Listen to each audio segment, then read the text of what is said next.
करने के लेकर हमारे साथ लोकसभा प्रत्याशी उपेंद्र रविदास जी हैं।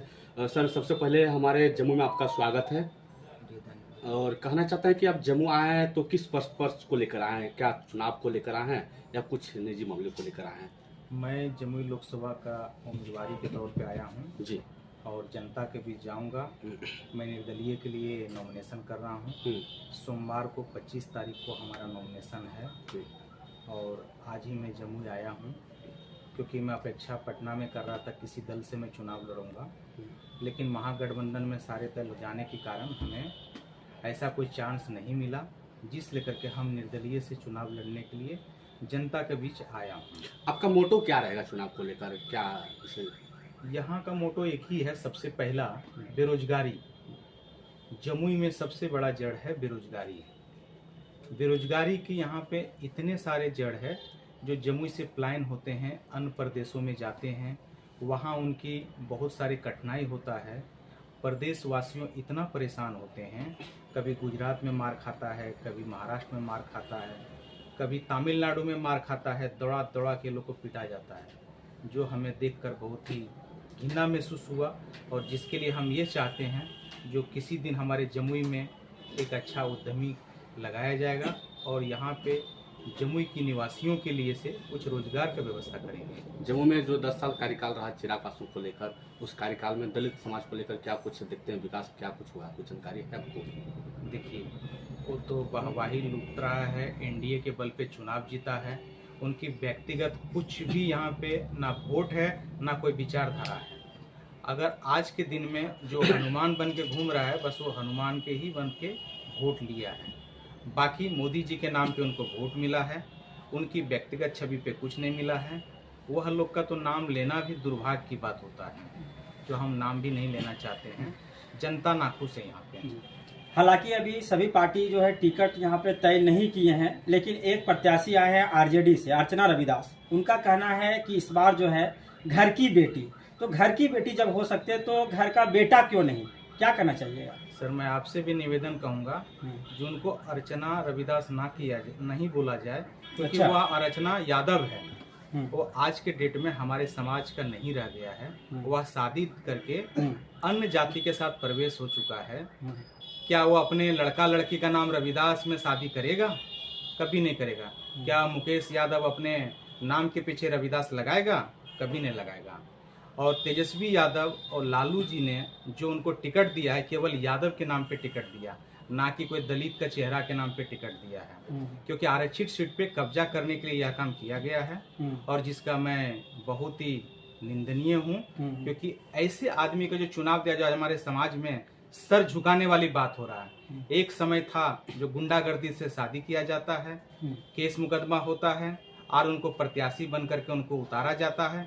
कितनी घिन्ना बात है। और जो भी हमारे समाज के उसके साथ में जो दल्लागिरी कर रहा है, उनको शर्म आना चाहिए कि उनके समाज का बेटी किस तरह की उदाहरण है। उनको अफसोस होना चाहिए था, ना कि उनके साथ ढोल बजा के नाचने की जरूरत है। मैं यही कहूँगा सबको, अपने समाज के हित के लिए कहूँगा, जो इस तरह आज एक घटना हुआ, कल ना जाने कितने घटना होगा, कितने हजारों दलितों के साथ अन्याय होगा। उनके घर से जबरन लड़की को ले जाया जाएगा और वही करके शादी करके आरक्षित सीट से चुनाव लड़ाया जाएगा।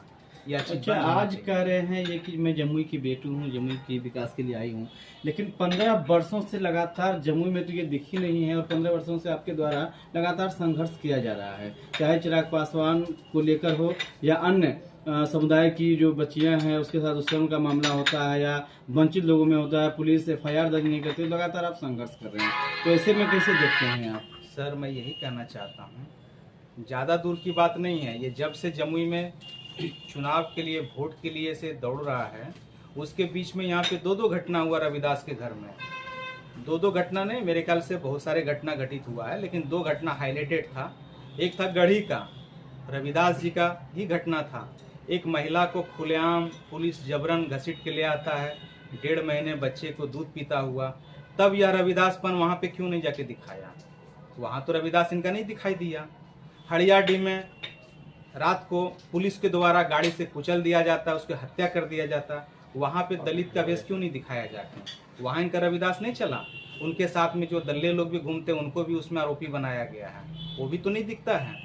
मैं यही कहना चाहता हूँ, एक ढोल है और ढोल बज रहा है, बाकी कुछ नहीं है। लोगों की धूल झोंका जा रहा है।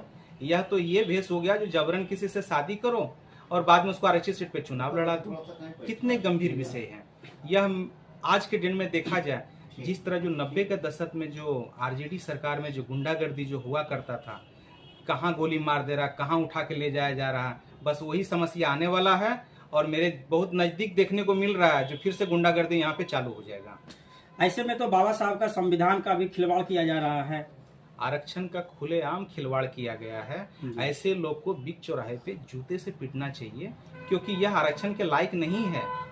जब एक व्यक्ति ने शादी करके दूसरे जाति में प्रवेश कर लिया जाता है तो उनको अपना सरनेम का इस्तेमाल करना चाहिए, पति का सरनेम। अगर तुमको बाप का भी सरनेम इस्तेमाल करना तो बाप के सरनेम के साथ पति का सरनेम इस्तेमाल करो, ना कि केवल रविदास जी के नाम पे ढोल बजाओ। ये किसने उसको अधिकार दिया? गैर कानूनी काम है ये। बिहार में कई सारे सीटों पर देखा जा रहा है कि पति कुछ और है और पत्नी जो है एससी के यानी जो सीट है उसके पर जो शादी कर रहे हैं। अभी हाल ही में जो है एक जो है सामने आया शेखपुरा का मामला है कि चुनाव से पहले शादी करके लाए हैं और वो शायद अपनी पत्नी को चुनाव लड़ाएंगे। क्या कहेंगे इसमें? 2 महीना पहले इसमें मैं एक ही बात कहूँगा, जो महागठबंधन में एक राष्ट्रीय जनता दल जो पार्टी है उनका काम ही है ये गुंडा मवाली को टिकट देना, चुनाव लड़वाना, अपने सत्ता पे काबिज होना, दलित लड़की को घर से बहला फुसला कर ले जाना, बंदूक के नोक पे ले जाना, शादी कर लेना आरक्षित सीट पे संविधान के तहत। इसको बोलते हैं व्हाइट चोर, जो कि ऐसा चोरी कर रहा है पता ही नहीं चले दलित के नाम पे, जबकि यह सीट आरक्षित है, आरक्षित लोगों के लिए लड़ने के लिए है। ये उनकी सीट होती है, ना कि किसी यादव परिवार का यह सीट है। यहाँ तो यादव परिवार का लड़ने के विशेष में लगाया गया है। किस तरह यादव परिवार का यहाँ पे बाहुबली चले और उनकी गुंडागर्दी चले, लेकिन मैं ऐसा कभी होने नहीं दूंगा। इनके मंसूबे कभी पूरा होने नहीं दूंगा। क्या संदेश देना चाहेंगे जमुई की जनता को? मैं सबसे पहले तो सभी यहाँ के जमुई निवासियों से निवेदन करूँगा, एनडीए हो या महागठबंधन हो, दोनों हमेशा बाहरी उम्मीदवार को उतारते हैं और ऐसे उम्मीदवार को उतारते हैं जिससे जनता का कभी आज तक ना मनसूबा पूरा हुआ ना कभी होने वाला है, क्योंकि वह लोग यहाँ कमाने के लिए आया हुआ, लूटने के लिए आया हुआ, लुटेरा बन के आता है, भगोड़ा बन के चले जाता है। उसी तरह से हमारे समाज के लोग जो आज के डेट में बरगला रहा है रविदास के नाम पे, जबकि वो रविदास का है ही नहीं, वो एक यादव फैमिली से आता है और उनका अपना पति का सरनेम इस्तेमाल करना चाहिए, ना कि बाप का सरनेम इस्तेमाल करें। बाप का भी करो, उसके साथ अपना पति का भी सरनेम इस्तेमाल करो। अगर इस तरह के माहौल रहा तो मुझे कोर्ट की दरवाजा खटखटाना पड़ेगा। आप बोल रहे हैं ऐसे मनसूबा बना रहा है, लेकिन वो तो चुनाव उनको ये नॉमिनेशन का डेट भी फिक्स कर लिया, 28 तारीख को उनका नॉमिनेशन होगा। आप कह रहे हैं कि ये पूरा नहीं होने देंगे। नॉमिनेशन करने के बाद भी हम उस पर स्टे ला सकते हैं, ऐसा कोई नहीं है। न्यायाधीश सब कुछ का उसका विचार होता है। हम पहले इलेक्शन कमीशन जाएंगे। आज हम इलेक्शन कमीशन में इसका एक पिटीशन भी दिए हैं और हम इसके ऊपर जन याचिका दायर करेंगे, क्योंकि आज हमारे समाज के एक लड़की के साथ इस तरह की घटना हुआ, कल हजारों लड़की के साथ घटना घटित होगा, जिसका हम विरोध करेंगे। देखिए, जमुई सुरक्षित सीट है, तो फिर जो जम्मू में लोकसभा कैंडिडेट आ रही है वो बैक दरवाजा से क्यों आ रहा है, पीछे के दरवाजा से क्यों आ रहे हैं? सामने को दरवाजा वालों को तेजस्वी यादव क्यों नहीं टिकट दे? जातीय जनगणना को लेकर तेजस्वी यादव ने बोला था जिसके जितने हिस्सेदारी उसके उतने भागीदारी, तो फिर पीछे के कैंडिडेट क्यों भेज रहे? तेजस्वी यादव संविधान का ढोंग रचते हैं, वह जातिवाद का जड़ है और वहां से ही जातिवाद, भ्रष्टाचार सब उनके घराने से ही पैदा होता है। उनके पार्टी में दुनिया भर का करप्टेड क्रिमिनल सब भरा पड़ा हुआ है, ऐसे लोगों को ही वो टिकट देता है।